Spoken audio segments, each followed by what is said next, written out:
If you fit in that dress, I'll marry you. Khalid burst into cruel laughter as his guests joined in. Maya stood frozen, humiliation burning her face.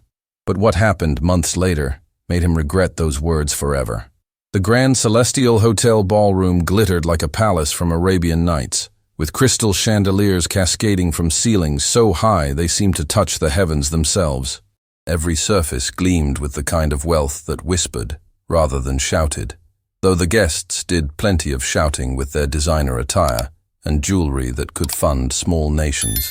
This was the annual charity gala hosted by the Al Rahman family, the most powerful dynasty in the region, and tonight's event was particularly special.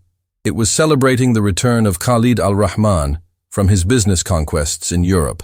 Khalid Al Rahman stood at the center of the magnificent ballroom, holding court like the young prince he essentially was. At 32 years old, he had inherited not only his family's billion-dollar empire, but also his father's legendary charisma and, unfortunately, his grandfather's notorious arrogance.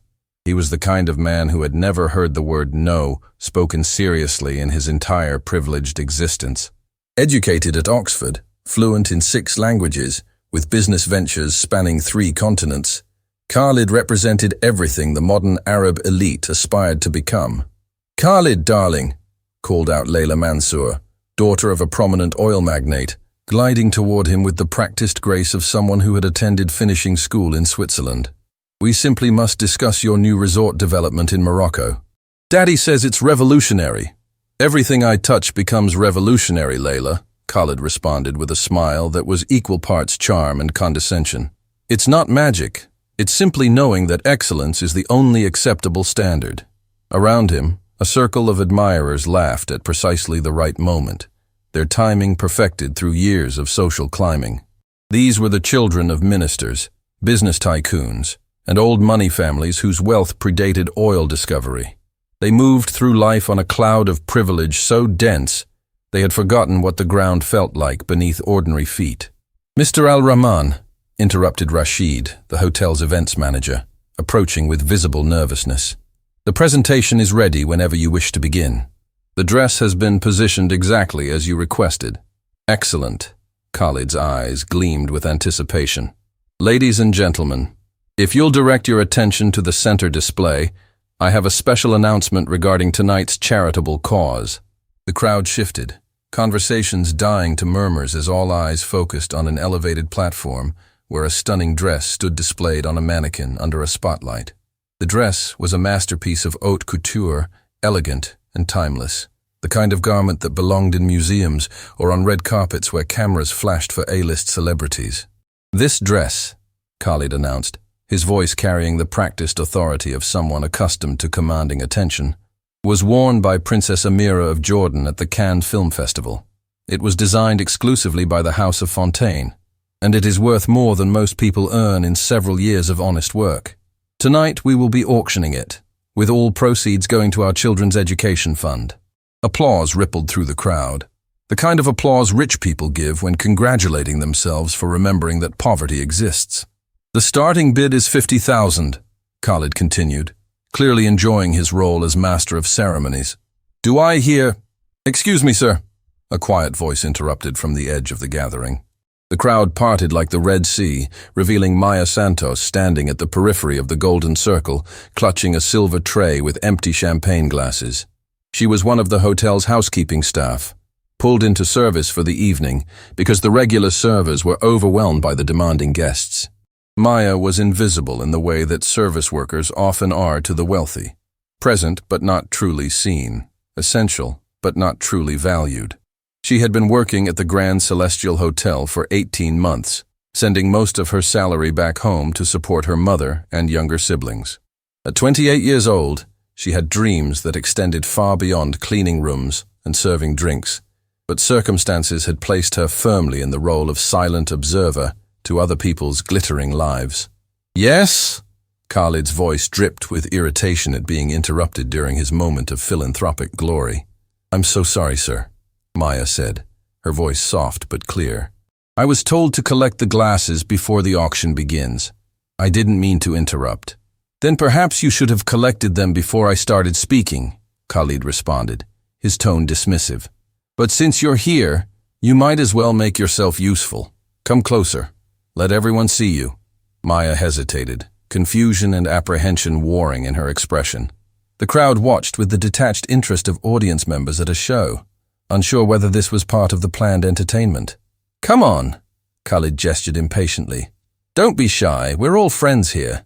Maya moved forward slowly, acutely aware of hundreds of eyes evaluating her, judging her, finding her wanting in every comparison to the elegantly dressed women who belonged in this world of crystal and gold. "Ladies and gentlemen," Khalid announced with a showman's flair, "I'd like to conduct a little social experiment. This young woman works here at the hotel. She serves people like us, cleans our rooms, washes our dishes.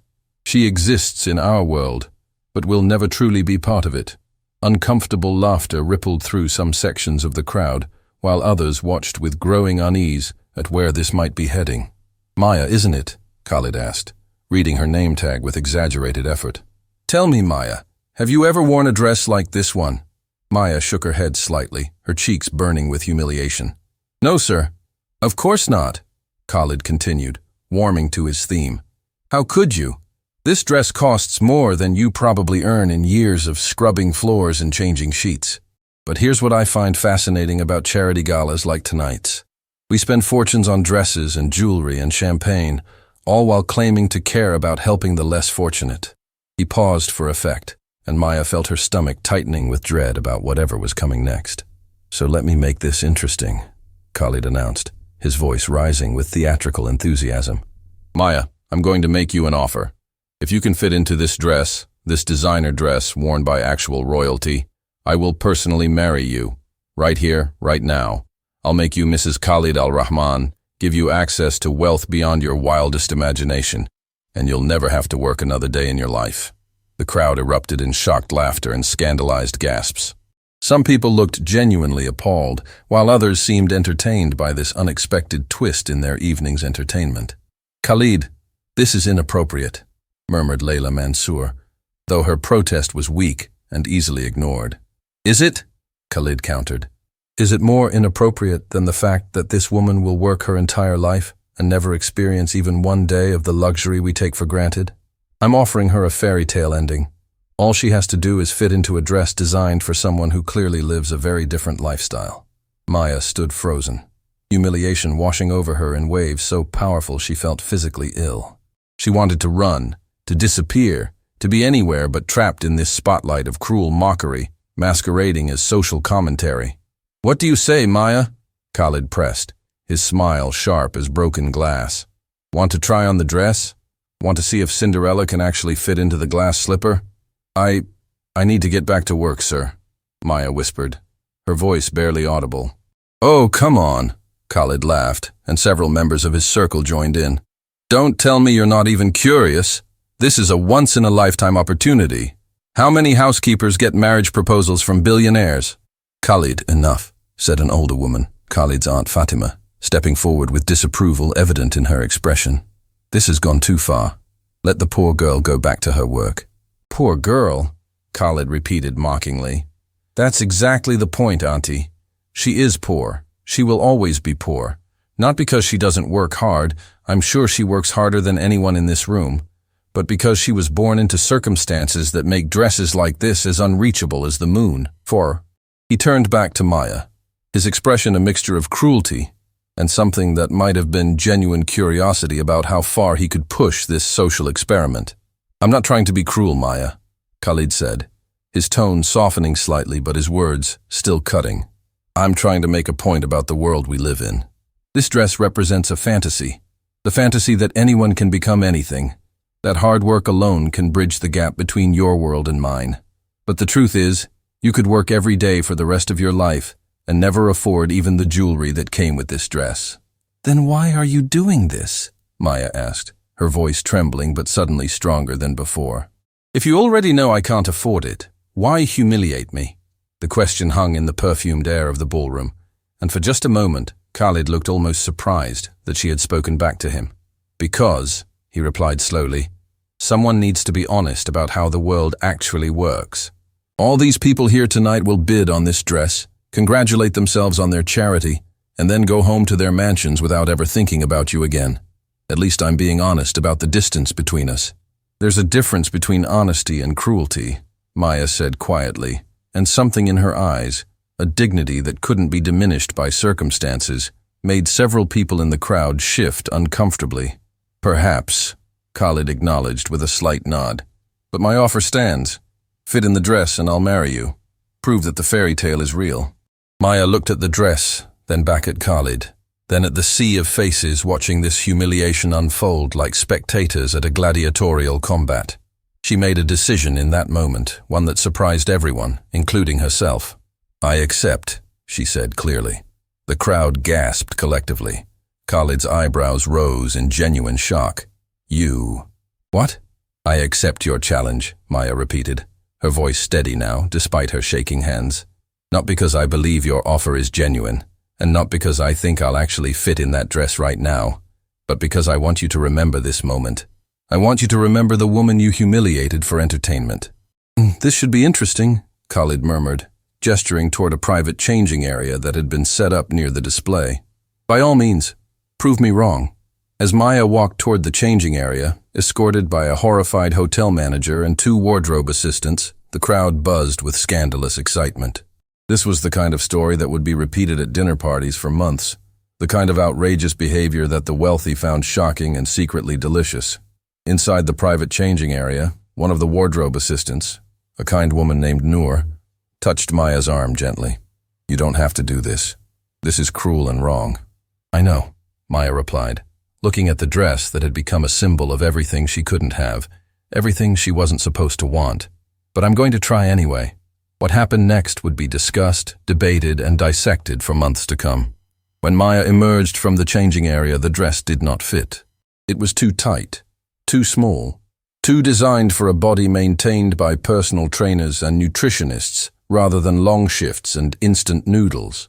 The crowd's laughter was immediate and merciless. Khalid's expression was a mixture of vindication and something that might have been regret buried deep beneath layers of privilege and pride. Thank you, Maya, for proving my point so perfectly, Khalid said, his voice carrying across the silenced ballroom. Fairy tales are called fairy tales for a reason. They're not real. Now, shall we continue with the actual auction? Maya changed back into her uniform and returned to work, carrying her tray of empty glasses through a crowd that had already forgotten her existence. But something had changed in that moment of public humiliation. Something had cracked open inside her that couldn't be closed again. As she worked through the rest of that endless evening, serving champagne to people who didn't see her, cleaning spills they didn't apologize for, Maya made a promise to herself. This wasn't the end of her story. This was just the beginning. What Khalid al-Rahman didn't know, what no one in that glittering ballroom could have known, was that some humiliations don't destroy people.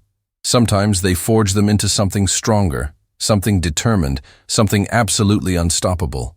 The dress had not fit that night, but Maya Santos was about to prove that some things matter far more than fitting into other people's expectations. She was about to show them all what happens when you underestimate someone simply because they serve you. The fairy tale was just beginning, but this time, the heroine wouldn't need a prince to save her. She would save herself. And in doing so, she would teach a prince what it really means to be royal.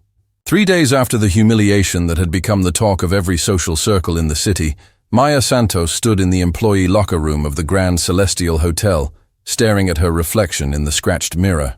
The face looking back at her was the same face that had always been there. Tired eyes from double shifts, worry lines that had appeared too early, the expression of someone who had learned to make themselves small to avoid attention. But something had changed behind those eyes. Something that burned with a determination she hadn't known she possessed. "Maya, you have a visitor," called out Sarah, one of the front desk supervisors, poking her head into the locker room with an expression of curiosity mixed with concern. "She's waiting in the staff cafeteria. Says her name is Fatima al-Rahman." Maya's heart stopped. Fatima al-Rahman, Khalid's aunt, the older woman who had tried to stop the humiliation at the gala. What could she possibly want? The staff cafeteria was a stark contrast to the opulent spaces where guests dined. Fluorescent lights hummed overhead, Plastic chairs surrounded utilitarian tables, and the smell of institutional coffee hung in the air. Fatima al-Rahman looked completely out of place in her elegant attire, sitting at a corner table like a jewel dropped in a parking lot. "Mrs. al-Rahman," Maya approached cautiously. "I was told you wanted to see me. Sit, please." Fatima gestured to the chair across from her, her expression difficult to read.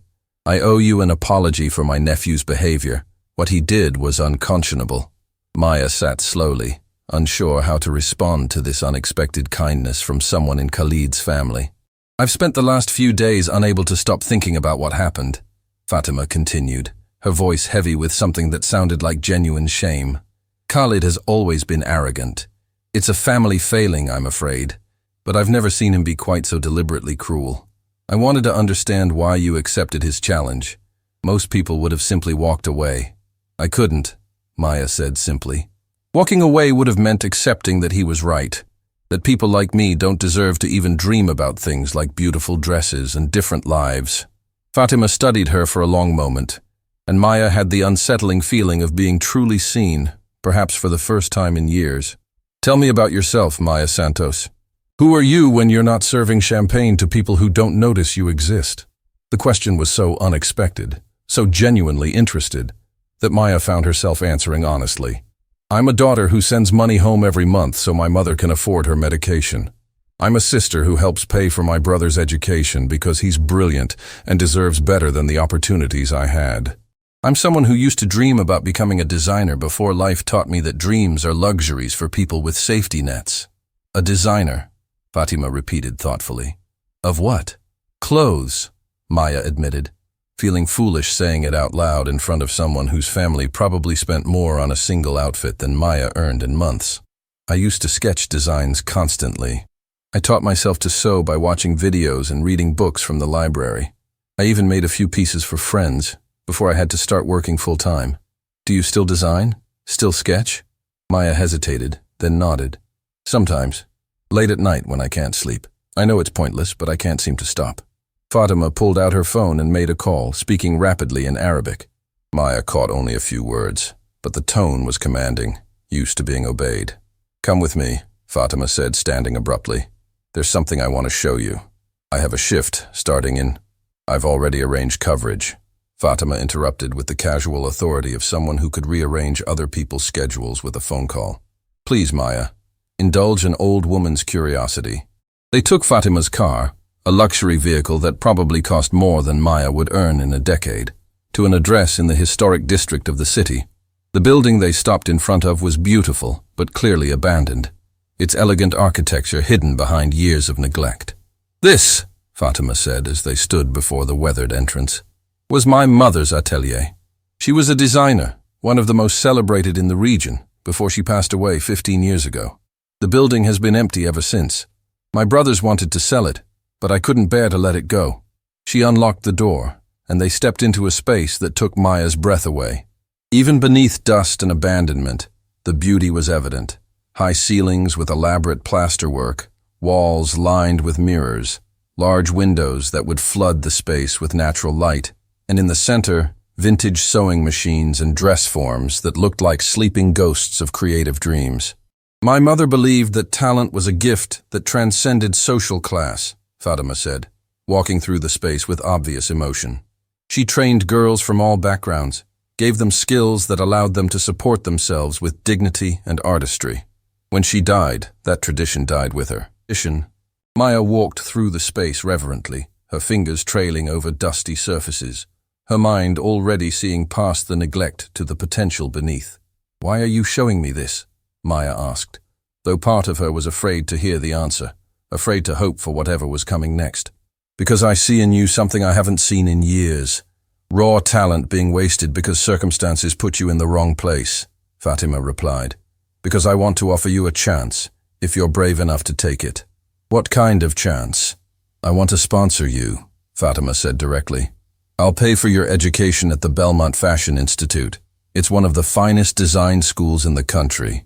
I'll cover your living expenses so you don't have to work while studying. And when you graduate, this building will be yours to open your own atelier." Maya felt dizzy, the offer so enormous, She couldn't fully process it. "Why would you do this for me? You don't even know me." "I know enough," Fatima replied. "I know you had the courage to accept my nephew's cruel challenge, even knowing you would fail, just to make him remember your face. I know you work multiple shifts to support your family. I know you still dream about design despite every reason to give up. That tells me everything I need to know about your character. But what about my family? I send almost everything I earn back home. I can't just...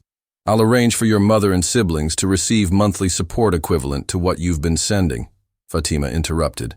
"This is not charity, Maya. This is investment in someone who deserves an opportunity. All I ask is that you work hard, honor the gift you've been given, and someday pass it forward to another girl who needs a chance." Maya felt tears streaming down her face before she realized she was crying. It was too much, too impossible, too perfectly designed to give her everything she'd stopped allowing herself to want. "There's one condition," Fatima added, her expression becoming more serious. "You cannot tell Khalid about this arrangement. He doesn't know I'm here, and he must never know I'm sponsoring you. Can you agree to that? But why keep it secret?" "Because my nephew needs to learn certain lessons without family interference," Fatima said cryptically. "Because sometimes the best lessons are the ones we don't see coming. And because when you return to his world, and you will return as a designer rather than a servant, I want his shock to be complete and absolute." Maya understood then that this wasn't just kindness. It was strategic, purposeful, designed to teach Khalid something his wealth and privilege had prevented him from learning naturally. "I accept," Maya said, her voice steady despite her shaking hands. "Thank you. I don't have words adequate to thank you, but I promise I won't waste this opportunity." "I know you won't," Fatima smiled warmly. "Now, let's discuss practical matters. The next semester at Belmont begins in 2 weeks. Can you be ready to start by then?" The next days passed in a blur of preparations that felt more like a dream than reality.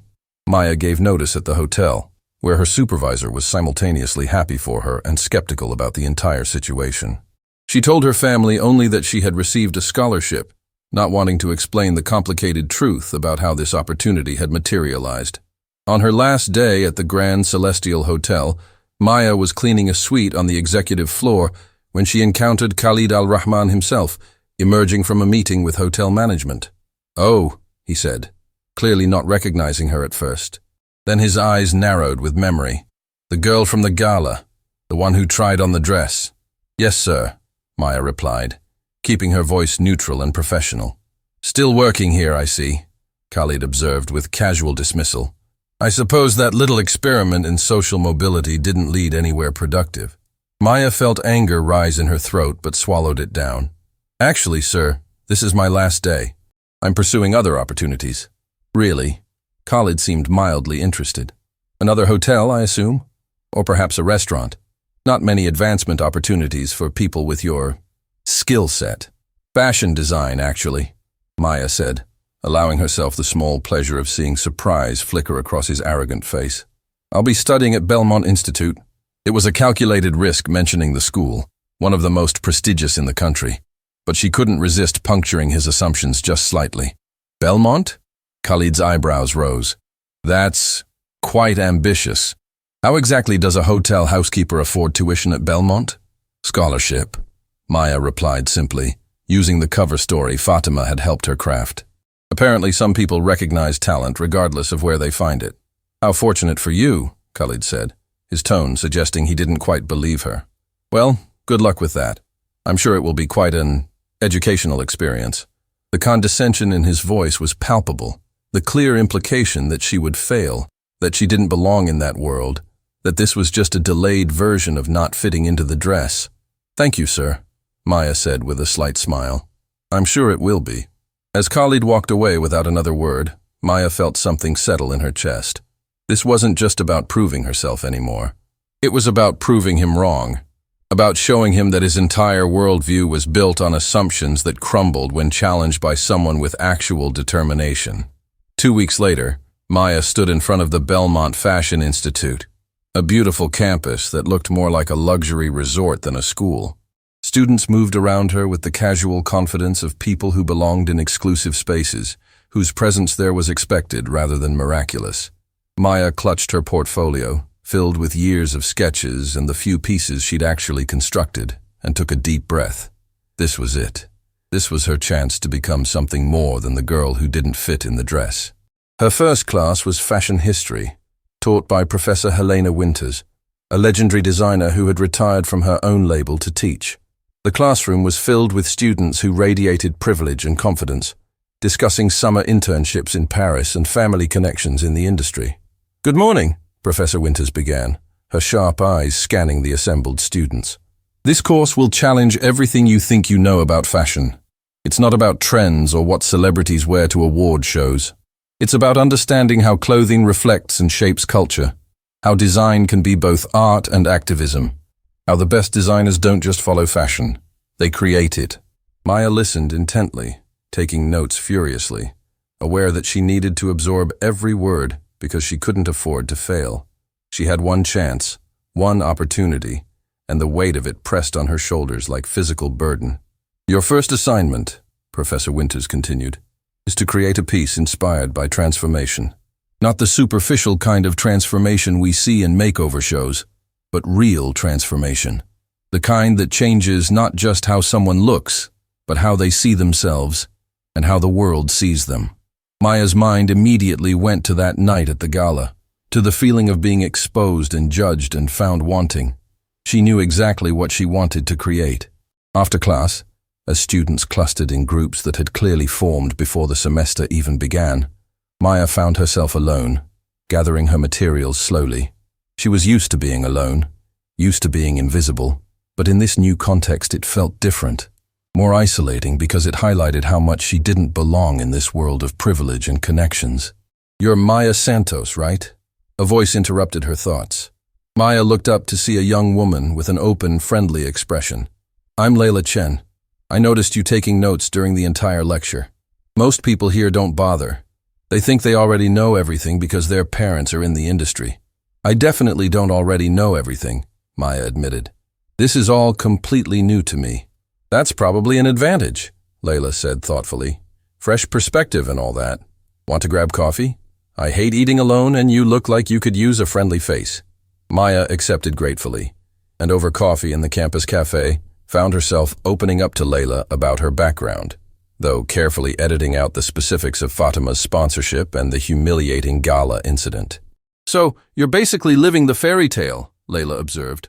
"Poor girl gets magical opportunity to transform her life through fashion school. That's literally the plot of every makeover story ever. Except in those stories, the transformation is instant," Maya replied. "In reality, I have no idea if I'm even good enough to be here. Everyone else seems so confident, so sure of their place."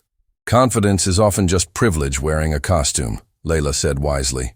"Half the students here are coasting on family connections. You're here because of actual talent.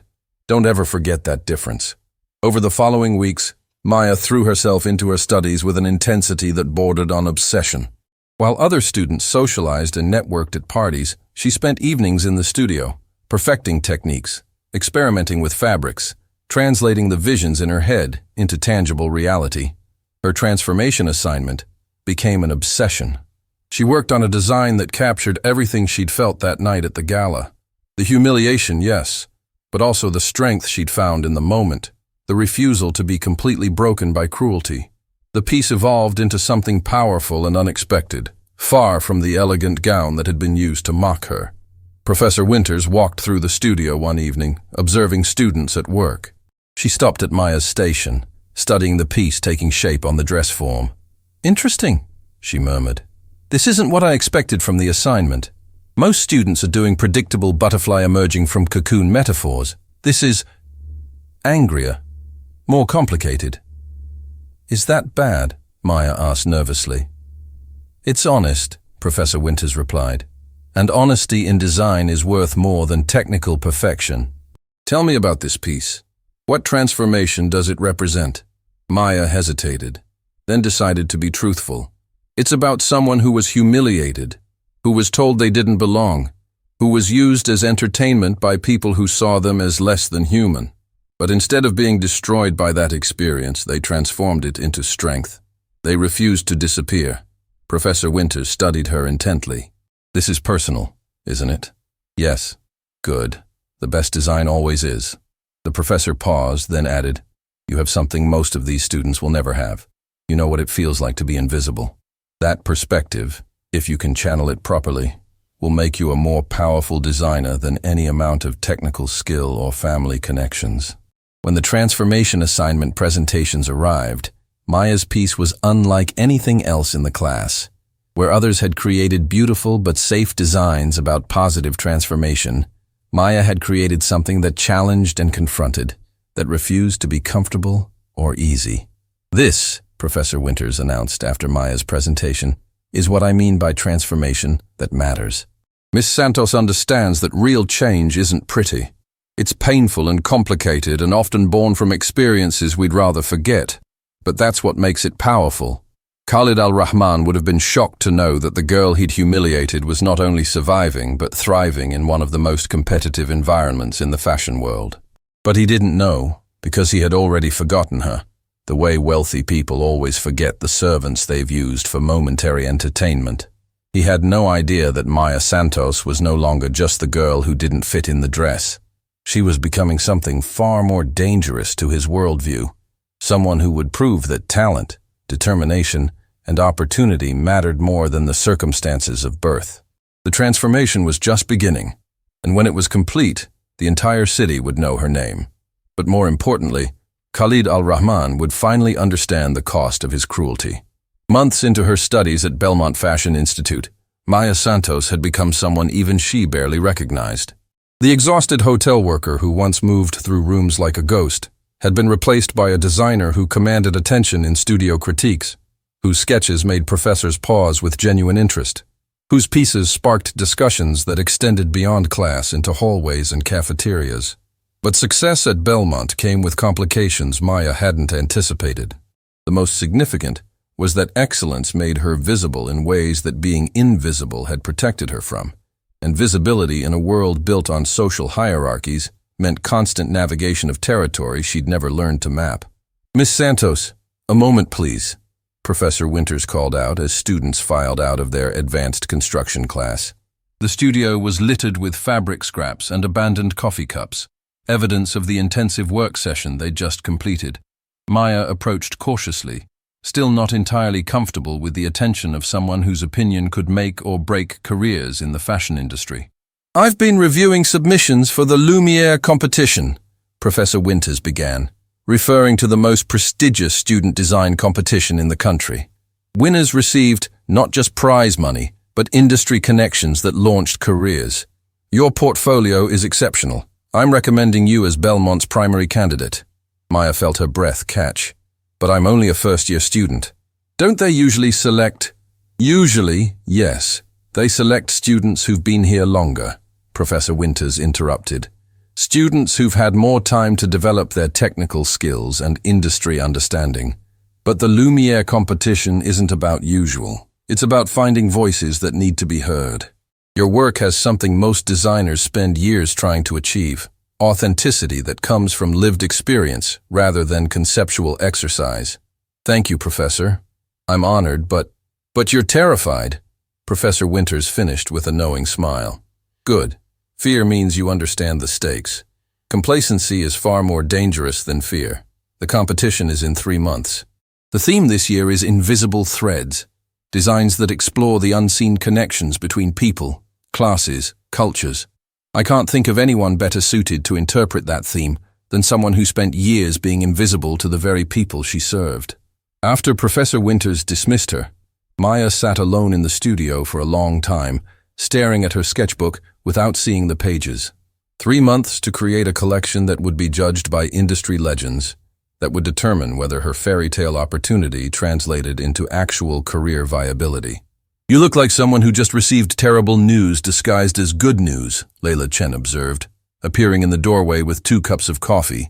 She'd learned Maya's schedule and had developed a habit of showing up with caffeine at precisely the moments Maya needed it most.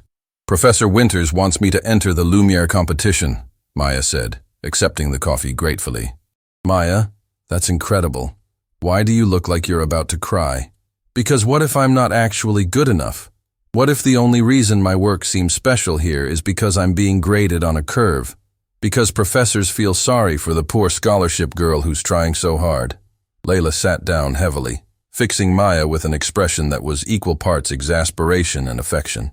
Do you know what your problem is?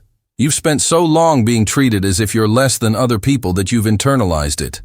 You actually believe you don't deserve to be here. Don't I have reason to believe that? Everything I have right now is because someone took pity on me after I was humiliated. Stop, Layla interrupted firmly. Everything you have right now is because you have talent that someone finally recognized. There's a difference between charity and investment. Fatima Al-Rahman isn't funding your education out of pity. She's investing in someone she knows will succeed. The mention of Fatima's name reminded Maya that she'd been neglecting their weekly meetings. Fatima had insisted on regular check-ins, wanting to hear about Maya's progress and challenges, but Maya had been so consumed with coursework that she'd missed their last 2 scheduled calls. That evening, Maya sat in her small but comfortable apartment, another gift from Fatima's generosity, and finally made the call she'd been avoiding. Maya, dear. Fatima's voice was warm but carried an undertone of concern. I was beginning to worry you'd decided to vanish into your studies completely. I'm sorry, Mrs. Al-Rahman. I've been overwhelmed with... Call me Fatima, please. And I understand being overwhelmed. But part of what I'm teaching you isn't just about design. It's about balance. The most talented designers in the world are useless if they burn out before they can share their gifts.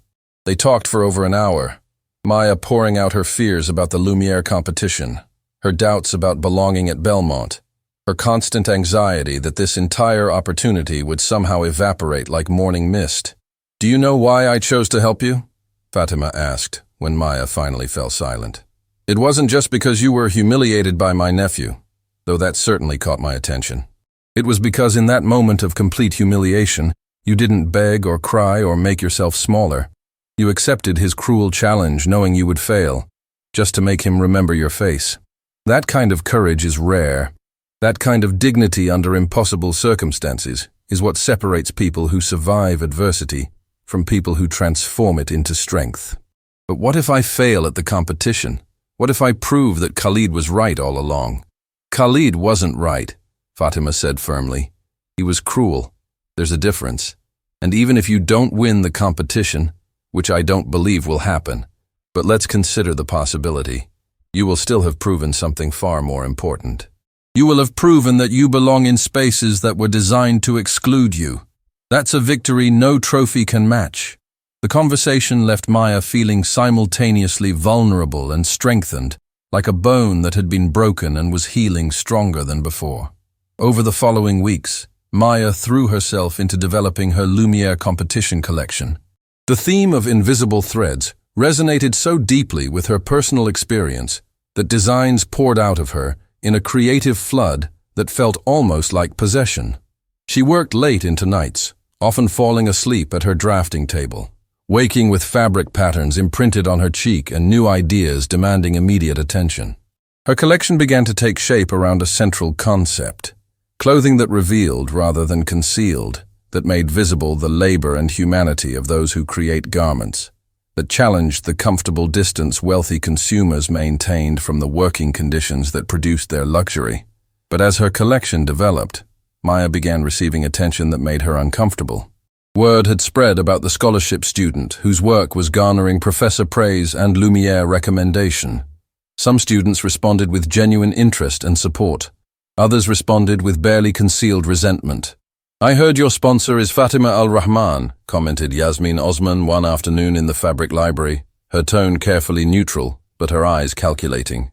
Yasmin was from one of the oldest money families in the city, someone who'd grown up assuming that spaces like Belmont were her birthright. Maya felt ice forming in her stomach. Where did you hear that? People talk. It's not exactly a secret that you couldn't afford Belmont on your own, and Fatima has a history of charity projects. Yasmin examined a bolt of silk with exaggerated interest. I suppose it's admirable, really, using fashion education as charity. Very progressive. The words were designed to sting, to reduce Maya's presence at Belmont to mere charity case, to strip away the legitimacy of her talent and hard work. And they succeeded, cutting deeper than Maya wanted to admit. Is there something you wanted to say to me directly? Maya asked. keeping her voice steady, despite the anger rising in her chest. "Just that some of us earned our places here through family legacy and proven track records," Yasmin replied with a smile that didn't reach her eyes. "While others are here because wealthy women have guilt about their privileged lives and need redemption projects." "Just wanted to make sure you understood the difference." Maya walked away before she said something she'd regret, her hands shaking with suppressed fury. She'd known intellectually that her presence at Belmont would provoke resentment from students who believed excellence was their birthright. But experiencing it directly was different, more painful than she'd anticipated. That evening, Maya almost called Fatima to tell her she was quitting, that the pressure and the judgment and the constant feeling of not belonging were too much. But instead, she pulled out her sketchbook and channeled every ounce of anger and hurt into her designs. If people like Yasmin were going to reduce her to a charity project, then she would create work so undeniable that it transcended any easy dismissal. Her collection evolved into something fiercer, more confrontational than she'd originally planned. Each piece became a statement about visibility and invisibility, about the people who create beauty for others to consume while remaining unseen themselves. The garments incorporated elements that revealed construction techniques usually hidden, exposed seams that told stories of labor, visible mending that celebrated repair over disposal, transparency that forced viewers to confront the complexity of creation. "This is bold," Professor Winters observed during a studio review, examining Maya's preliminary pieces. "Some judges will find it too political, too angry." "Are you prepared for that criticism?" "Yes," Maya replied without hesitation, "because staying invisible and acceptable hasn't gotten people like me very far. Maybe it's time to be visible and uncomfortable instead. Then commit to it completely," Professor Winters advised. "Don't apologize for your perspective. Don't soften it to make privileged audiences comfortable. The designers who change industries are the ones who refuse to ask permission for their vision." As the Lumiere competition deadline approached, Maya's collection began attracting attention beyond Belmont. A fashion journalist visiting the campus for a different story saw Maya's work and requested an interview. The resulting article, published in Fashion Forward magazine, highlighted Maya's unique background and design philosophy, framing her as an emerging voice bringing authentic working-class perspective to an industry dominated by privilege. The article went viral in fashion circles, generating excitement and controversy in equal measure. Some readers celebrated the fresh perspective and called for more designers from non-traditional backgrounds. Others criticized what they called poverty aesthetics and questioned whether making fashion political was appropriate. What Maya didn't know was that the article had reached readers far beyond fashion circles, including someone who recognized her name from a very different context. Khalid al-Rahman was having breakfast in his penthouse apartment, scrolling through industry news. He had investments in several luxury fashion brands. When he saw the headline, "From Hotel Housekeeping to High Fashion, Maya Santos's Revolutionary Design Philosophy," he almost dismissed it without reading, but something about the name caught his attention. Maya Santos. It couldn't be the same person, could it? The girl from the gala, the one who'd tried on the dress. He read the article with growing disbelief. The piece detailed Maya's background as a hotel worker, her scholarship to Belmont, her upcoming participation in the Lumiere competition. There was even a reference, carefully worded to avoid identifying him, to a humiliating incident that became the catalyst for her transformation. Khalid stared at Maya's photo accompanying the article. She looked different, more confident, more purposeful. But it was undeniably the same woman he'd humiliated months ago at his charity gala, the woman he'd used as an example of why fairy tales weren't real. And now she was being profiled in major fashion publications, lauded by professors, preparing to compete in the most prestigious student competition in the country. For the first time since that night, Khalid felt something uncomfortable stirring in his chest. Not quite guilt. He was too practiced at justifying his behavior, but something adjacent to it. Curiosity, perhaps, or concern that his social experiment might have consequences he hadn't anticipated. He called his Aunt Fatima. "Have you seen the Fashion Forward article about a student named Maya Santos?" There was a pause on the other end of the line, and Khalid could almost hear his aunt choosing her words carefully. "I may have noticed it. Why do you ask?" "Because she's the girl from the gala, the one I challenged to wear the dress," Do you remember? I remember, Fatima replied, her tone cooling noticeably. I remember watching you humiliate a young woman for entertainment. Is this one of your charity projects? Khalid asked, suddenly understanding. Please tell me you didn't sponsor her education because of what I did. What you did, Fatima said icily, was reveal the ugliest side of our family's privilege. What I chose to do afterward is my own business and has nothing to do with compensating for your cruelty. Maya is at Belmont because she has extraordinary talent that deserves cultivation. The fact that you provided the catalyst for her transformation is merely ironic, not causal. I see, Khalid said slowly, processing this information. And does she know you're my aunt? She knows exactly who I am, Fatima replied. What she doesn't know is that you're aware of her progress, and I intend to keep it that way until the time is right. The time is right for what? For you to learn the lesson you should have learned months ago, Fatima said, and there was steel in her voice. That the people you dismiss as beneath your notice are often far more remarkable than you'll ever be. Now, if you'll excuse me, I have a meeting with my designer. The call ended, and Khalid was left staring at Maya's photo in the magazine, wondering why this situation made him so uncomfortable. He'd forgotten about her weeks ago, dismissed her as easily as he dismissed all service workers. But apparently, she hadn't forgotten about him. And more troubling still, she was succeeding, thriving even. Building exactly the kind of career he'd implied was impossible for someone with her background. For the first time in his privileged life, Khalid al-Rahman began to wonder if perhaps he'd underestimated the wrong person. Meanwhile, Maya stood in her studio at Belmont, surrounded by the pieces that would comprise her Lumiere competition collection, and felt something powerful settling in her chest. This was no longer just about proving Khalid wrong, or even about honoring Fatima's investment. This was about claiming space in a world designed to exclude her, about making visible the invisible threads that connected fashion's glamorous surface to the hidden labor beneath. The girl who hadn't fit in the dress was gone. In her place stood a designer whose work demanded to be seen, whose voice refused to be silenced, whose talent was undeniable even to those who desperately wanted to deny it. The competition was in 2 weeks, and Maya Santos was ready to show the world exactly what happened when you gave talent the opportunity it deserved. 2 weeks before the Lumiere competition, Maya's world had narrowed to a single focus so intense that everything else, eating, sleeping, any activity that wasn't directly related to perfecting her collection, became merely functional necessity rather than conscious choice. The studio at Belmont had become her second home, or perhaps her first, given how little time she spent in the apartment Fatima had arranged for her. Maya, you're going to make yourself sick, Layla observed, appearing in the studio doorway at what Maya vaguely registered as an unreasonable hour. The windows showed darkness outside, though whether it was late night or early morning, Maya honestly couldn't say. When was the last time you ate actual food instead of vending machine coffee? I had something earlier, Maya replied absently, her attention focused on the seam she was hand finishing. The stitching had to be perfect, visible but intentional. Part of the garment's statement about making labor visible rather than hidden. Earlier meaning yesterday, Layla corrected, walking over and physically removing the needle from Maya's hand. Come on, there's a 24-hour cafe 2 blocks away. You're going to eat real food, and you're going to tell me what's really going on. Because this level of obsession isn't just about winning a competition.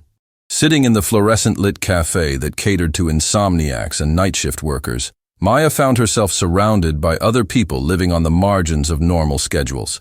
Nurses between shifts, delivery drivers grabbing coffee, students cramming for exams.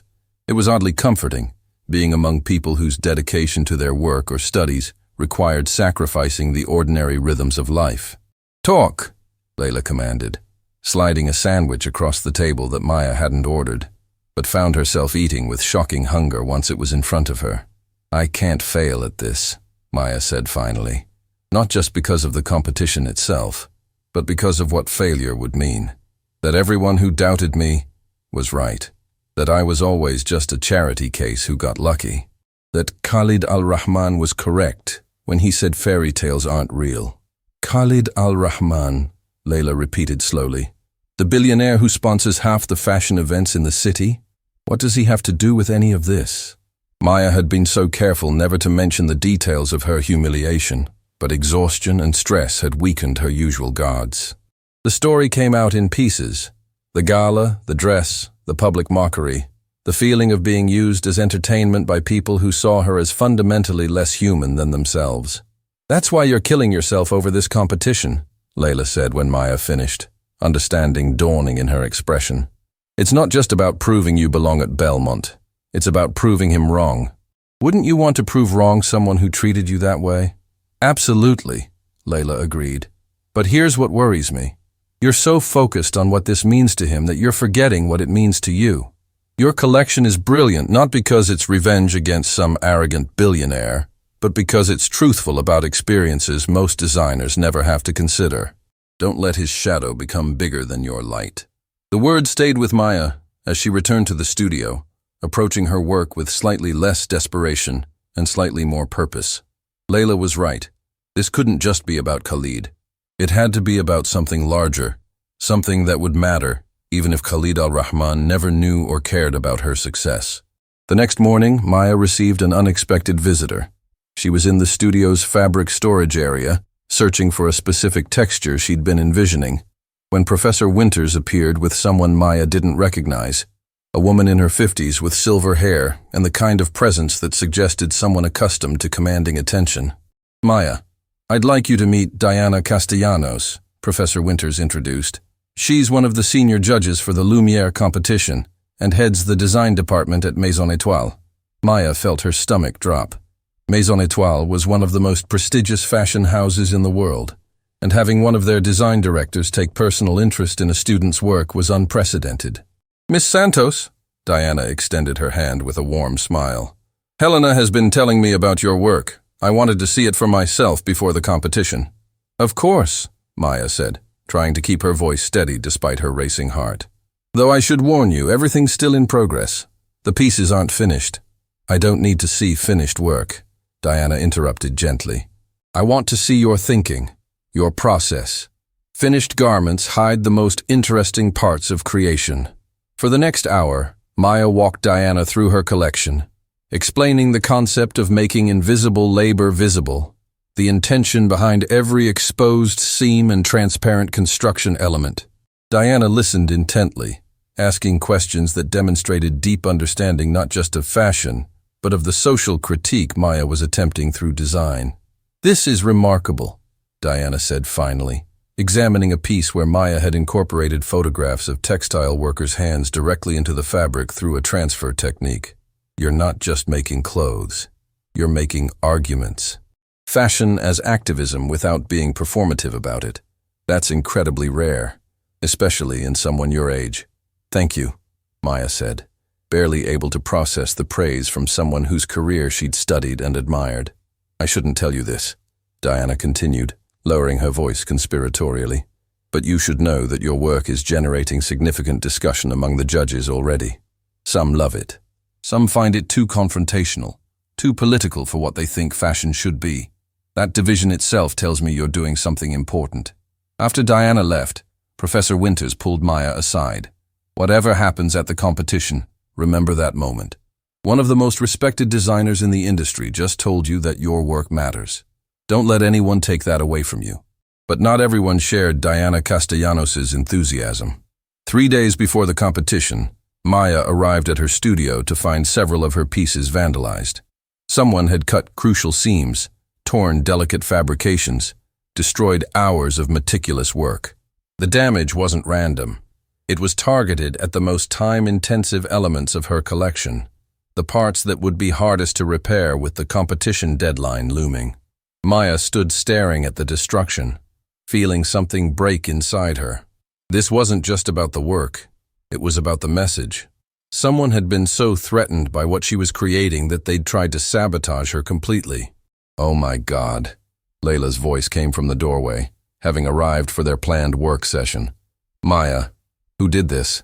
"I don't know," Maya said, her voice oddly calm despite the tears streaming down her face. "But I know why. Because my work makes people uncomfortable. Because I make people uncomfortable. Because I'm not supposed to be here, and they need to remind me of that." "We need to report this," Layla said immediately, pulling out her phone. "This is serious. This is pointless," Maya interrupted. "Even if we figure out who did it, what happens? They get disciplined? That doesn't fix my collection. That doesn't get me ready for the competition in 3 days."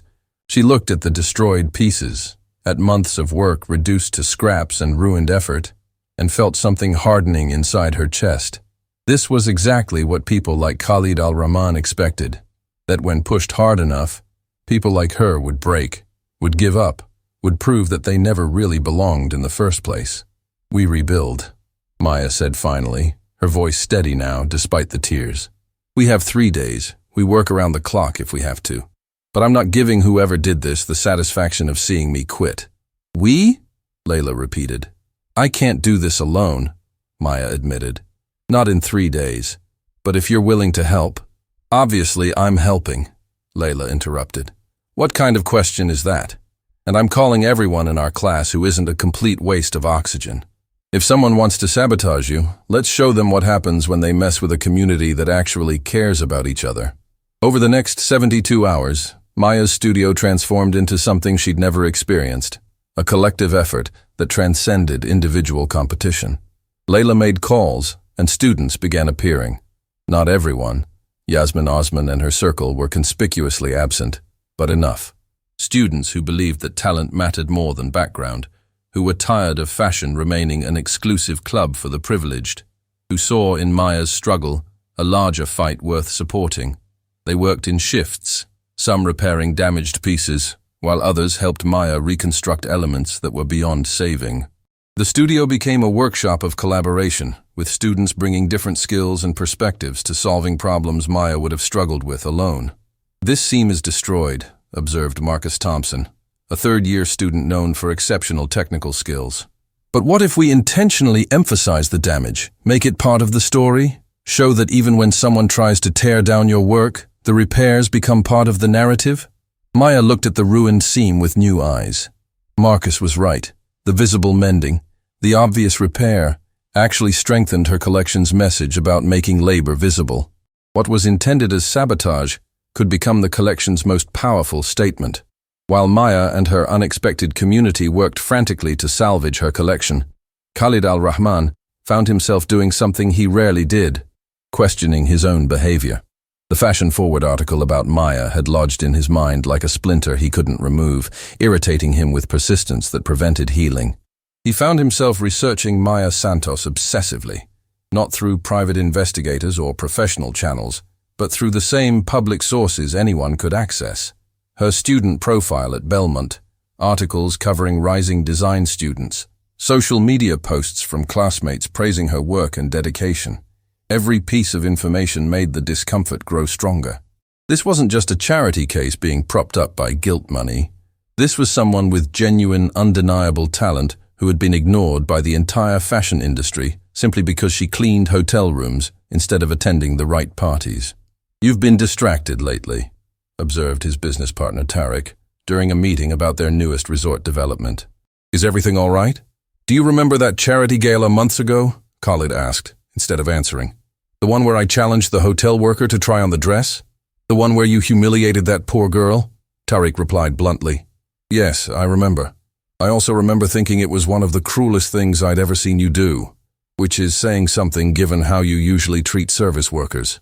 "She's not a hotel worker anymore," Khalid said slowly. "She's a fashion design student at Belmont. My aunt sponsored her, and apparently she's exceptional, competing in the Lumiere competition, getting profiled in major publications, gaining recognition from industry leaders. So your social experiment proving that fairy tales aren't real accidentally proved the opposite," Tariq observed with barely concealed amusement. "That must be bothering you." "It is," Khalid admitted, surprising himself with the honesty.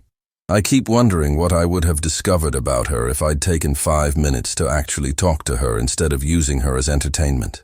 How much talent has our world wasted because we judge people by their circumstances rather than their capabilities?" "That's an excellent question," Tariq replied. "One you might want to keep asking, because I suspect this situation is about to become significantly more complicated for you." He was right, though Khalid didn't yet understand how complicated things were about to become. On the evening before the Lumiere competition, Maya stood in her studio, surrounded by the collection that had nearly been destroyed but had been saved through community effort that transcended competition. Every piece told multiple stories now, not just the original narrative about invisible labor, but also the story of its own creation, the visible repairs that showed how damage could be transformed into strength. Her phone rang. Fatima calling for their weekly check-in that had been missed during the frantic repair work. "Maya, dear, I heard about the sabotage," Fatima said without preamble. "Are you all right? Is there anything you need?" "How did you hear about that?" "Diana Castellanos called me. She's concerned about you, which should tell you something about the impression you've made." Fatima paused. "But I'm calling for another reason. I need to tell you something before tomorrow's competition." Maya felt her stomach tighten. "What is it?" "Khalid knows about your success. He read the Fashion Forward article. He knows you're competing tomorrow." Fatima's voice was gentle but firm. "I wanted you to hear this from me rather than being surprised if he appears at the competition. He's expressed interest in attending, though I've discouraged it strongly." Maya was silent for a long moment, processing this information. Part of her had always known this confrontation was coming, that the parallel tracks of her transformation and his ignorance couldn't continue indefinitely, but she'd imagined it happening on her terms, at her timing, when she was ready. "Let him come," Maya said finally, surprising herself with the certainty in her voice. "Let him see what happened to the girl he said didn't belong in his world. Let him see what determination and talent can accomplish when someone finally gives them a chance." "Are you sure?" Fatima asked. "You don't owe him anything, Maya. Not a performance, not a confrontation, nothing." "I'm not doing it for him," Maya replied. "I'm doing it for every person who's ever been dismissed because of where they work or where they come from. For everyone who's been told their dreams are unrealistic. For the girl I was who thought fitting into someone else's dress was the closest she'd ever get to belonging in that world." "Then show them," Fatima said, and Maya could hear the pride in her voice. "Show them all exactly what they've been missing by only looking at surfaces." As Maya prepared to leave the studio that night, taking a final look at the collection that represented months of transformation, sacrifice, and stubborn refusal to accept limitations others tried to impose, she felt something settle in her chest. This was no longer about revenge or proving anyone wrong. This was about claiming space she deserved, about making visible what had been invisible for too long. Tomorrow, the Lumiere competition would begin, and Maya Santos was ready to shine. The grand exhibition hall where the Lumiere competition was held existed in a different universe from the hotel ballroom where Maya had been humiliated months earlier. Yet standing backstage in the moments before her presentation, Maya felt the same sensation. Hundreds of eyes waiting to judge her, to determine her worth based on a single performance that couldn't possibly capture the entirety of who she was or what she'd overcome. But this time, everything was different. This time, she wasn't trying to fit into someone else's vision of what she should be. This time, she was presenting her own vision, her own voice, demanding that the world adjust its perspective to see her rather than the other way around. 15 minutes, Miss Santos," announced the stage manager, a woman with a headset and the calm efficiency of someone who'd managed countless fashion shows. "Your collection pieces are already positioned. We'll need you in the wings in 10. Maya nodded, her hands surprisingly steady despite the magnitude of what was about to happen. Around her, other competitors prepared with various levels of visible anxiety. Some paced nervously. Others sat in meditation. A few made last-minute adjustments to garments that were already perfect, unable to stop themselves from constant refinement. "You've got this." Layla appeared at Maya's shoulder, her presence grounding. "I've seen every major collection being presented today. None of them have what yours has. None of them are brave enough to say something real." Through the backstage monitors, Maya could see the audience filling the exhibition hall. Fashion journalists, industry executives, past Lumiere winners whose careers had been launched by this competition, and scattered among them, fashion students and emerging designers who saw in this event either inspiration or intimidation depending on their perspective. And there, settling into a seat in the 5th row, was Khalid al-Rahman. Maya recognized him instantly despite the months that had passed. He looked different somehow, less arrogant in his bearing, more uncertain, as if he'd lost something of the absolute confidence that had defined him during their first encounter. Next to him sat Fatima, whose presence Maya had expected, and whose encouraging smile across the distance felt like a lifeline.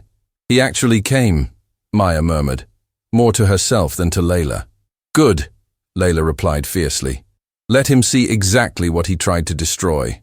The competition format was straightforward but brutal. Each designer had 15 minutes to present their collection, explain their concept, and answer questions from the panel of 5 judges seated at the front of the hall. The presentations were public, with the audience serving as additional pressure on competitors who had to perform not just for expert judges, but for an industry watching to see who would be the next celebrated name in fashion. Maya was positioned 4th in the presentation order, which meant enduring the wait, while 3 other designers showcased collections that ranged from technically impressive to conceptually innovative. Each presentation raised the bar, each one a reminder of how competitive this field was, how many talented people were fighting for the same limited opportunities. When her name was finally called, Maya walked onto the stage with her head high and her heart pounding so loudly she was certain everyone could hear it. Her collection was displayed on mannequins arranged in a semicircle that allowed viewing from all angles. 6 pieces that told a complete story from invisibility to visibility, from silence to voice. "Good afternoon," Maya began, her voice amplified by the microphone clipped to her outfit. "My collection is titled Invisible Threads, and it explores the labor that remains hidden in fashion, the hands that sew, the workers who create beauty they'll never afford to own, the human cost of luxury that consumers prefer not to see." She walked to the first piece, a deconstructed jacket where every seam was exposed and highlighted with contrasting thread that drew the eye to construction rather than hiding it. This piece makes visible the hundreds of individual decisions and techniques that go into creating a garment. We're taught to hide this labor, to present only the finished perfection. I'm choosing to celebrate the process instead. Moving through the collection, Maya explained each piece's intention. The photographs of textile workers' hands transferred onto fabric, the transparent overlays that revealed inner construction, the visible mending that told stories of repair and resilience rather than concealing damage. The final piece, Maya said, arriving at the collection's centerpiece, was nearly destroyed 3 days before this competition. Someone sabotaged my work, tearing seams and ruining hours of labor. But my fellow students helped me rebuild it, and in the process, we created something more powerful than what I'd originally designed. The garment featured elaborate visible repairs in metallic thread that caught the light, transforming damage into design element, scars into strength. This piece represents what happens when community responds to attempts at destruction. We become stronger, more visible, more determined to be heard. The judges leaned forward, examining details, making notes. Diana Castellanos caught Maya's eye and gave an almost imperceptible nod of approval. "Miss Santos," one of the judges, Rafael Martinez, legendary for both his design brilliance and his cutting criticism, spoke first. "Your technical execution is impressive, but I'm curious about something. This work feels deeply personal, almost like a response to specific trauma rather than purely conceptual design. Can you speak to that?" Maya took a breath, knowing this moment had always been coming, that she couldn't hide behind abstract concepts when her work was so clearly rooted in lived experience. "Months ago, I was working as a housekeeper at the Grand Celestial Hotel," Maya said, her voice steady despite discussing the most humiliating moment of her life in front of hundreds of people. "I was asked to serve at a charity gala where I was publicly mocked by someone who used me as entertainment, who challenged me to fit into a designer dress as a way of proving that people like me, working-class people, service workers, those without wealth or connections, don't belong in exclusive spaces." The hall had gone completely silent. In the 5th row, Khalid al-Rahman had gone pale. "I didn't fit in that dress," Maya continued, and everyone laughed exactly as expected. But that moment taught me something crucial. Fitting into other people's expectations, wearing what they decide looks appropriate, conforming to their vision of what I should be, was never the goal. The goal was to create my own vision, my own standards, my own definition of what belongs in fashion. "This collection isn't about revenge or proving anyone wrong," Maya said, and she found herself looking directly at Khalid as she spoke, though she addressed the entire room. "It's about making visible what's been invisible, about honoring the labor that creates beauty, about insisting that talent and determination matter more than the circumstances of birth, about refusing to disappear just because someone decided I didn't belong. When she finished, the silence extended for 3 heartbeats.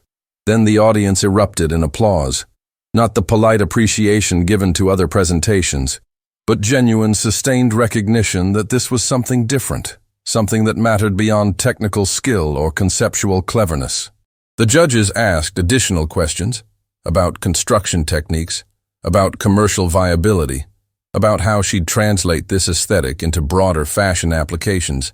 But Maya could see in their expressions that something fundamental had shifted. She wasn't just another student competing for recognition. She was someone who'd forced them to reconsider assumptions about who deserved space in their industry. When the presentation ended and Maya walked off stage, her legs were shaking with released adrenaline.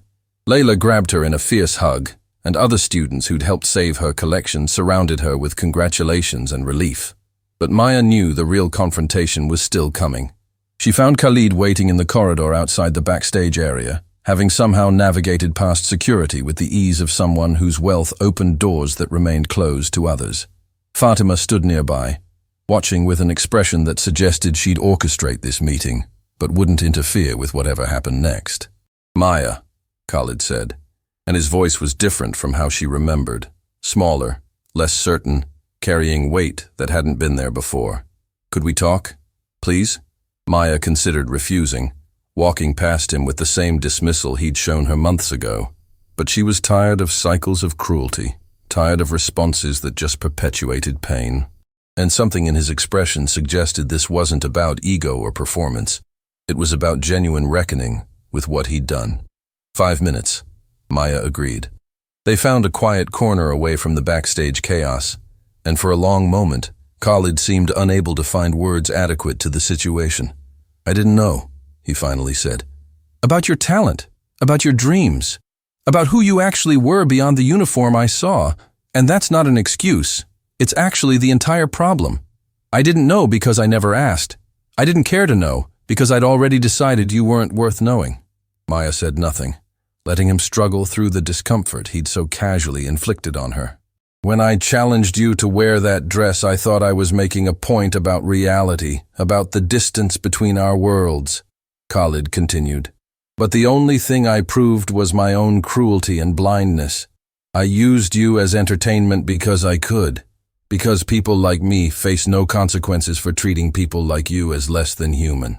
And now," Maya asked quietly, "now that you've learned I'm talented, now that industry leaders are interested in my work, now that I've proven I belong in your world, am I finally worth treating with basic human dignity?" The question hit Khalid like a physical blow. "No, I mean that's not," he struggled. "Your worth has nothing to do with whether you're successful in fashion. Your worth has nothing to do with me at all. That's what I'm trying to understand, too late and too selfishly. Every person I've dismissed, every worker I've ignored, every individual I've treated as invisible, they all had entire lives, dreams, talents that I never saw because I'd decided they didn't matter." "You're right," Maya said. "They did have entire lives. They do matter. And the fact that you only realize this when one of us succeeded despite your cruelty says more about you than it does about us." "I know," Khalid said, and Maya could see the genuine shame in his expression. Not performative guilt meant to earn forgiveness, but real confrontation with his own behavior. "I don't expect you to forgive me. I don't expect you to tell me I'm not the person I've proven myself to be.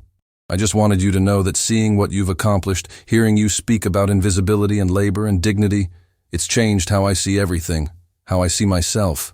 "Good," Maya replied, "because I didn't do any of this for you. I didn't transform myself to teach you a lesson or prove you wrong. I did it for myself, and for everyone who's been told their dreams are unrealistic because of where they started. But if my success makes people like you question their assumptions about people like me, then that's a bonus I'll accept." "The people who helped you rebuild your collection after the sabotage," Khalid said slowly, "that community that came together, that's something I've never experienced. For all my wealth and connections, I've never had people show up for me the way they showed up for you, because I've never shown up for anyone else." "Then maybe that's where you start," Maya suggested. "Not with grand gestures or throwing money at problems, but with actually seeing people, actually caring about individuals beyond what they can do for you, actually treating service workers like human beings with entire internal lives. Before Khalid could respond, the announcement came through overhead speakers. Judges had reached their decisions and would be presenting awards in 15 minutes. "I should go," Maya said. "Whatever happens with the competition, I need to be there." "Maya," Khalid stopped her as she turned to leave. "Thank you for being honest with me, for not making this easy, and for showing me what actual strength looks like." Back in the exhibition hall, the 5 finalists were called to the stage, while judges conferred one final time. Maya stood between competitors whose work she genuinely admired, whose talent was undeniable, and felt a strange peace settling over her. Even if she didn't win, even if the judges chose safer work that didn't challenge audiences' comfort, she'd already accomplished what mattered most. She'd claimed her space, used her voice, made visible what had been invisible. "Ladies and gentlemen," Rafael Martinez stepped to the microphone, his voice carrying the weight of someone whose opinion shaped careers. "The Lumiere competition exists to identify designers whose work will shape fashion's future. We look for technical excellence, yes, but also for vision, for artists who don't just follow trends but create them, who don't just make beautiful clothes but ask important questions through their work." He paused, building tension that was probably calculated but felt agonizing to everyone on stage. This year's competition was exceptionally strong. Every finalist showed remarkable skill, but one collection stood apart, not because it was technically perfect, though the execution was impressive, but because it forced us to confront uncomfortable truths about our industry, because it made visible what we've been content to keep invisible. Maya felt her heart stop. The Lumiere Grand Prize goes to Maya Santos for Invisible Threads. The hall erupted in applause. Layla was screaming from somewhere in the audience. Other students cheered. Diana Castellanos stood, starting a standing ovation that spread through the industry professionals who recognized they'd witnessed something significant. Maya walked forward in a daze as Rafael continued. "Miss Santos's work represents exactly what fashion needs. Authentic voices from perspectives we've systematically excluded. Talent we've wasted because we only looked in predictable places. Courage to challenge rather than comfort audiences. Her collection is technically accomplished, conceptually sophisticated, and most importantly, it's honest in ways that elite fashion rarely allows itself to be." Diana Castellanos joined Rafael, adding her own recognition. "I'm pleased to announce that Maison Étoile will be offering Miss Santos an apprenticeship in our design studio, beginning immediately after her graduation from Belmont. We believe her perspective and talent will significantly contribute to our commitment to more ethical and inclusive fashion practices." Maya accepted the crystal trophy that symbolized the Lumiere Prize, but more than the physical award, she felt the weight of transformation, not just her own, but of perceptions shifting, of doors opening, not just for her, but for everyone who'd been told they didn't belong. In her acceptance speech, Maya didn't talk about herself.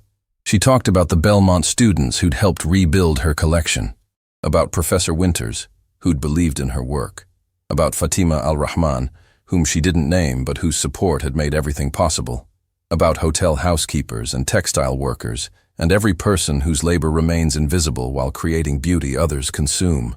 "This prize isn't just mine," Maya concluded.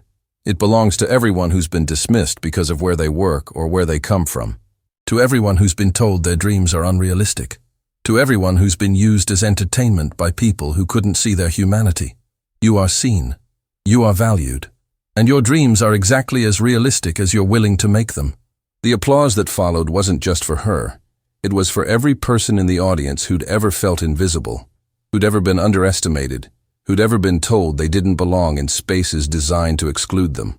After the ceremony, after the photographs and congratulations and journalists requesting interviews, Maya found Fatima waiting with tears streaming down her face. "You did it," Fatima said, embracing Maya tightly. "Not just the competition, though that was magnificent, but you changed the conversation. You made people who've never had to think about invisibility and labor confront it directly. That's more valuable than any prize." "I couldn't have done any of this without you," Maya replied. "Without you seeing something in me worth investing in." Without you giving me a chance when I had no credentials, no portfolio, nothing but dreams and determination. I gave you an opportunity, Fatima corrected gently. But you did the work. You developed the talent. You found your voice and used it. That was all you, Maya. Khalid approached cautiously, aware that his presence might not be welcome in this moment of celebration. Maya, I just wanted to say, your speech was remarkable, and your collection deserved every recognition it received. Thank you, Maya said, and meant it. Not because she'd forgiven him completely or forgotten what he'd done, but because holding on to bitterness would only diminish her own light. I hope you actually meant what you said earlier, about changing how you see people. I did, Khalid replied, and I'm going to prove it. Not with words, but with actions. Starting with a complete overhaul of how Al Rahman Enterprises treats service workers. Fair wages, benefits, respect training for all management, and a scholarship program for employees who want to pursue education while working. I can't undo the harm I've caused, but I can try to prevent future harm. That's a start, Maya acknowledged. Months later, Maya stood in the same atelier that Fatima had shown her when this journey began. No longer abandoned, but restored to vibrant life. The space had become Maya Santos Atelier, a design studio and training program where Maya created her own collections while teaching young designers from working-class backgrounds, passing forward the opportunity she'd received. The walls displayed photographs from her Lumiere competition presentation, but also images of the students she was now mentoring, young people from hotel housekeeping staffs, restaurant kitchens, retail stores, all learning that their dreams of fashion careers weren't unrealistic, but simply unsupported until someone decided to invest in their potential. "Miss Santos," called Amira, one of her first students, a young woman who'd been cleaning offices before Maya offered her an apprenticeship. "The fabric suppliers are here for the consultation about next season's collection." Maya smiled, remembering when she'd been the person running errands for others, invisible until someone decided she was worth seeing. Now she made it her mission to see every person who entered her studio, to recognize talent wherever it appeared, to refuse the cycle of dismissal and invisibility that had nearly destroyed her own dreams. The dress from the gala, the one that hadn't fit, that had been used as instrument of her humiliation, hung in her studio now, purchased at auction when Fatima had arranged for it to be resold. But Maya had altered it completely, transforming it into something new. Where it had once been a symbol of exclusion, it now represented transformation. Cut apart and reconstructed with exposed seams and visible repairs, it had become the centerpiece of her collection about making invisible labor visible. Khalid al-Rahman had kept his word about changing his business practices, and the improvements for service workers across his companies had inspired other wealthy families to examine their own treatment of employees. The changes were imperfect and incomplete, but they represented movement in a direction that hadn't existed before Maya's voice forced uncomfortable conversations. But more than any external change, Maya had transformed herself, not by fitting into someone else's dress or conforming to someone else's expectations, but by creating her own vision of what she could become. The girl who'd been humiliated at a charity gala had become a designer whose name appeared in fashion publications, whose work challenged industry assumptions, whose voice demanded recognition rather than requesting permission. On the wall of her studio, Maya had framed a quote she'd written after winning the Lumiere competition. "Fairy tales aren't about fitting into glass slippers or designer dresses. They're about refusing to be made small by people who can't see your worth. They're about transforming pain into purpose, invisibility into voice, silence into stories that change the world." And every day, as she mentored students who'd been told their dreams were unrealistic, as she created designs that challenged fashion to be more inclusive and ethical, as she lived the life she'd fought to build despite every obstacle placed in her path, Maya Santos proved that some fairy tales don't end with happily ever after. They end with, "and then she changed everything."